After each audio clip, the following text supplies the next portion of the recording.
तो ये शब्द थोड़ा समझने लायक है।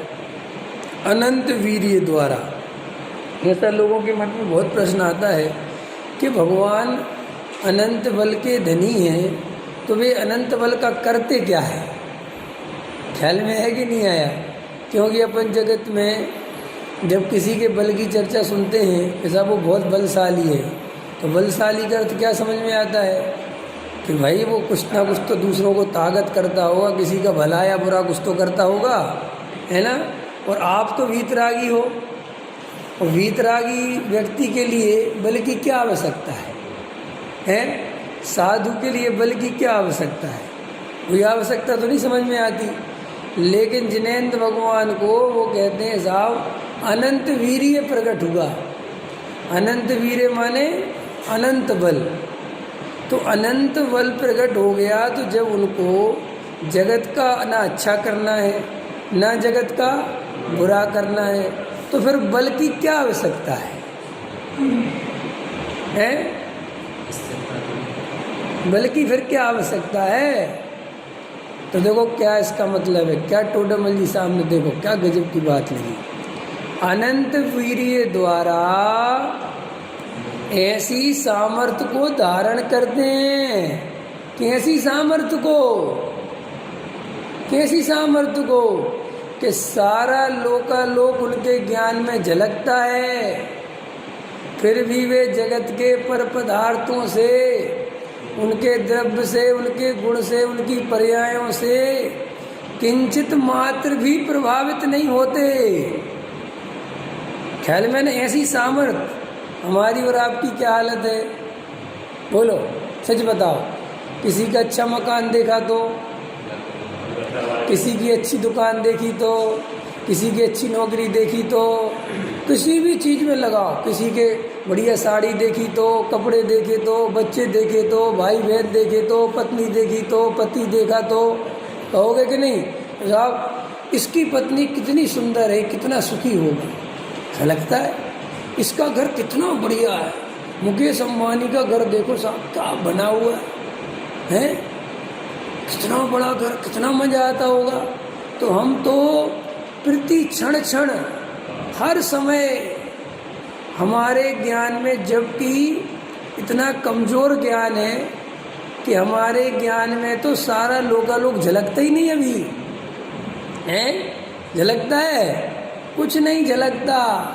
ये जो हमारा ज्ञान है ये पर पदार्थों को जानने के लिए इंद्रियों की आवश्यकता पड़ती है, पराधीन है। जो चीज़ सामने आए उसको प्रत्यक्ष देख पाता है ढंग से। ख्याल में आया कि नहीं आया? वहाँ की तो कल्पना चलती है। मुकेश अंबानी का घर तुमने टीवी में देख लिया, रियल में तो नहीं देखा ना, नहीं देखा ना रियल में। सर्वज्ञ भगवान बिल्कुल रियल में देख रहे। और कितने घर देख रहे, कितने अंबानियों के घर देख रहे कि सुनो वर्तमान की बात नहीं है, भूतकाल का चक्रवर्ती का महल भी दिख रहा है उन्हें, और भविष्य में जो बनेगा वो भी दिख रहा है। ऐसी सामर्थ्य को धारण करने के लिए कुछ ताकत चाहिए कि नहीं? नहीं चाहिए है? आपको लगता है हमें केवल ज्ञान हो जाए तो मजा आ जाए है? भैया केवल ज्ञान के पहले वीतरागता चाहिए।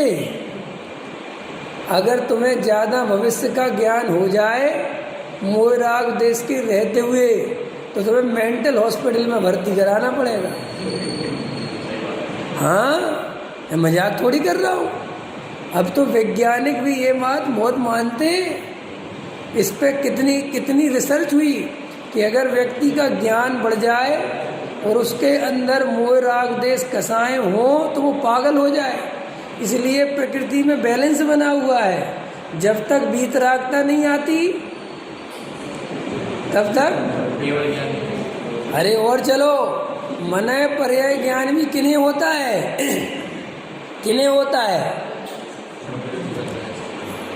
ख्याल में है ना? और नरक गति और देवगति वालों को अवधि ज्ञान मिलता है, समझ में आया? लेकिन वे देवगति नरक गति ऐसी हैं कि वहाँ कोई किसी का भला बुरा करने में एक देव दूसरे देव का कुछ नहीं कर सकता, वहाँ निमित्त रूप में भी। ख्याल में है ना, वहाँ तो सिस्टम बना हुआ है, ऐसा नहीं कि साहब सरकार बदल गई अब ज़बरदस्ती कोई कुछ भी करवा सकता है। वहाँ तो हर देवता के अपने अपने जो भी नीचे वाले देव हैं फिक्स है, उनकी सेवा फिक्स है, वे मना नहीं कर सकते, उनका मन भी नहीं होता कि हम मना कर दें। ख्याल में वहाँ सिस्टम ऐसा है। और नरक गति में इतनी लड़ाई झगड़े चल रहे कि वहाँ अवधि ज्ञान का अब ये मना पर्याय ज्ञान मनुष्य पर्याय में, अवधि ज्ञान मनुष्य पर्याय में वीतरागी जीवों के लिए। किन जीवों के लिए? कि मुनिराज को अवधि ज्ञान मना पर्याय ज्ञान हो गया तो भी किंचित मात्र भी उस मना पर्याय ज्ञान का एक तो उपयोग ही नहीं करते, उस पर कभी उसका यूज नहीं करते, और कभी उपयोग करे भी और दूसरे के मन की बात सहज जानने में आ भी जाए तो भी उससे प्रभावित नहीं होते। मान के चलो वो मन में मुनिराज को गाली दे रहा हो तो, और ऊपर ऊपर से बोल दूं शब्द, ऊपर ऊपर से उपचार विनय कर रहा हो तो, और अंदर से तो विनय का भाव नहीं हो। होता है ना, जैसे अपन कभी कभी कुबरू के पास पहुंच जाएं, फंस जाएं, जो भी शब्द लेना हो ले लो, ठीक है ना, तो क्या करते हो? मैं यही कह रहा था, उपचार विनय।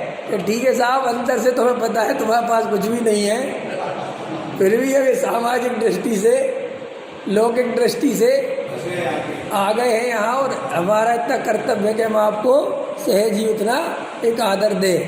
तो अंदर से तो वो नहीं करता। तो आचार्य कहते हैं कि जैसे ऐसा कोई व्यक्ति सच्चे मुनिराज के पास जाए और वे मना पर्याय ज्ञान के धारी हो और वो ऐसा भाव करे और वो तो उनके जानने में आ जाए, तो मुनिराज को किंचित भी खेद नहीं होता, किंचित भी। और जो ये नकली होते हैं उनको तो दूर से पता चल जाए कि उसने नमस्कार नहीं किया तो उसको बुलवाते हैं, इसका पूरा बायोडेटा लेके आ, कहाँ से आया, नमस्कार करके नहीं किया है ना। तो ऐसी सामर्थ्य धारण करने के लिए, ऐसी सामर्थ्य धारण करने के लिए वो अनंत बल चाहिए। क्या चाहिए? सारा लोक झलकता ऐसा प्रभु का, झलकता कि नहीं झलकता? और कितना भूतकाल, वर्तमान काल, भविष्य काल। चलो देखो, दूसरे की पर्याय झलकें और प्रभावित नहीं हो तो भी समझ में आता है। राजेश जी हैं, चलो भाई आपके बहुत झलक रहे, इनके बहुत झलक रहे, सब झलक रहा तो अभी कोई बात नहीं, लेकिन खुद के झलक रहे कि नहीं? खुद के बहुत झलक रहे कि नहीं झलक रहे? महावीर को अभी भी शेर दिख रहा कि नहीं? भील दिख रहा कि नहीं है? मारीची दिख रहा कि नहीं? किसको? महावीर को। वे तो उनकी पर्याय थी। कम से कम उन पर्यायों को देख के तो ये भाव आ जाता होगा कि देखो कभी मेरी भी क्या दशा हो रही थी, मैंने भी कितना उत्पाद मचाया है? ऐसे अपन को आता ना, कोई अपने सामने कोई बचपन की बात करे, है ना, क्रिकेट खेलता हो, गिल्ली डंडा खेलता हो, है ना, कोई गेम खेलता हो या कुछ भी, तो अपने अंदर में ऐसा आता ना, अरे बचपन में तेरे से बढ़िया खेलता था मैं, तो कुछ भी नहीं जानता। ऐसा आता कि नहीं आता? तो ऐसा महावीर भगवान को भी तो आता होगा कि यार मारीची के समय में बहुत गलती कर दी, इतने मत चला दिए जो अभी तक बंद ही नहीं हो रहे। ऐसा सोचना चाहिए ना उनको, है? कुछ नहीं। जैसे वे पर पदार्थों को भिन्न जानते हैं, ऐसे ही वे भूतकाल में हुई पर्यायों को, चलो साहब भूतकाल की तो ठीक है, वर्तमान की पर्याय को और भविष्य में जो पर्याय होंगी उनको अपने से भिन्न जानते हैं।